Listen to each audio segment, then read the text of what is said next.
नमस्कार स्वागत करुच्ची आज मुख्य गुरुत्वपूर्ण खबर को आपको दर्शक बंधु एवं आम हस्तगत होता खबर रही पाणीपाग संपर्कित शीत संपर्कित राज्य में वर्तमान शीत बढ़िबार लगी आग को किभली भाव में शीत एवं पाणीपाग विज्ञानी माने कौन आकलन करुछंती शीत को नहीं से संबंध में संपूर्ण विवरण मुझे ए भिडियो प्रदान करी से आप निश्चित भिडियो को प्रथम शेष पर्यंत देखिए जब भिडियो भल लगे तो पाखे लाल बटन द्वारा निश्चित सब्सक्राइब करेंगे पाखे बेल आइकन बजाइदेवे और आसुवा ऑल नोटिफिकेशन पर क्लिक करके भूलें जहाँफल एभली भिडियो सर्वप्रथम आपण निकट में पहुँच पार। तेज आसतु जाना आज पाणीपाग संपर्कित ये सविशेष गुरुत्वपूर्ण खबर को। वर्तमान वर्षा और बात्या अपसरी जा आग को आसुची शीत तेणु शीत जे केते भयंकर हेबो एवं जनजीवन उपर यार प्रभाव किभली भाव रहिबो से संबंध में पाणीपाग विज्ञानी मतामत कौन रही एवं केउठारे केते डिग्री पारद खसुची एवं शीतर अनुभूत होउची से संपर्क में आम जानिबा। राज्य में धीरे धीरे पारद तलमुहा हेउथिबा बेले शीत अनुभूत हेबार लागिछि। आउ दुई दिन पर शीत आहुरी बढ़िबो। आगामी 48 घंटा मध्य तापमात्रा 2 ରୁ 3 डिग्री कमिबा सह अधिक शीत अनुभूत हेबो बोली गुरुवार आंचलिक पाणीपाग विज्ञान केन्द्र निर्देशिका डॉक्टर मनोरमा महांती कहते।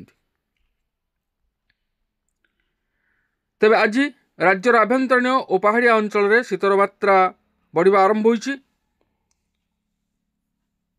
उत्तरा वायु सहित वायुमंडल में जलीय बाष्पर परिमाण ह्रास जोगु आसंता 9 तारिख बेलू पहाड़िया अंचल किछि स्थान में तापमात्रा 10 डिग्री पर्यंत खसीपे। भुवनेश्वर और कटक सहर में मध्य आगामी 72 घंटे 16 डिग्री पर्यंत पारद खसीबार संभावना रही। तेरे पूर्व वर्ष अपेक्षा चलित नवेम्बर में स्वल्प शीत अनुभूत हेबो। उपकूल और उत्तर ओडिशा तापमात्रा स्वाभाविक थिबा बेले दक्षिण ओडिशा रे स्वाभाविक ठारू 3 ରୁ 4 डिग्री अधिक रही। पारलाखेमुंडी ठारे सर्वाधिक तापमात्रा 35 डिग्री रही बेले फुलबाणी रे सर्वनिम्न तापमात्रा 15 डिग्री रही। सेहीपरि आभ्यंतरीण ओडिशा रे सुंदरगढ़ एवं कलाहांडी जिले में गोटे किंबा 2 स्थान में हालुका कुहुड़ी पड़ी। अपरपक्षे राज्य में वर्तमान कौन पाणीपाग नियामक सक्रिय नथिबारे कहते पाणीपाग विज्ञानी पाग मुख्यतः शुखिला रहिबो। मात्र दक्षिण ओडिशार किछि स्थान में आसंता 24 घंटा मध्य हालुकारु मध्यम धरणर वर्षा हेबार संभावना रहिथिबा विभाग पक्षरु सूचना दिया जायछि। तेबे दर्शक बंधु आमे देखुचे वर्तमान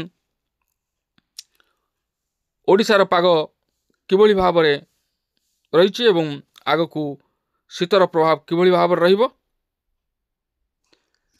जेहेतु वर्तमान आमे वर्षा को अनुभव करके विदाय देछे वर्तमान आसुची शीत शीत आमे अनुभव करिबा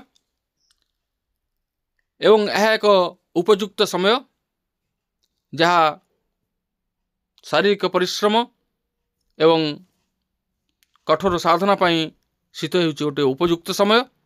यही समय आमको आमर साधन रे जड़ित रहा पड़ो।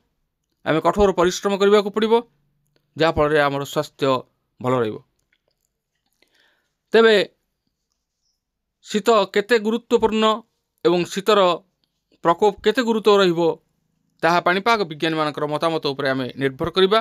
तेणु आगको पाणीपाग विज्ञानी मानकर जहाँ सद्यतम सूचना आमर हस्तगत हेबो ठंडा संपर्कित केउं स्थान में किभली भाव ठंडा अनुभूति होउची ताहा आमे आपण मानकू परवर्ती भिडियो रे निश्चित अवगति करिवु।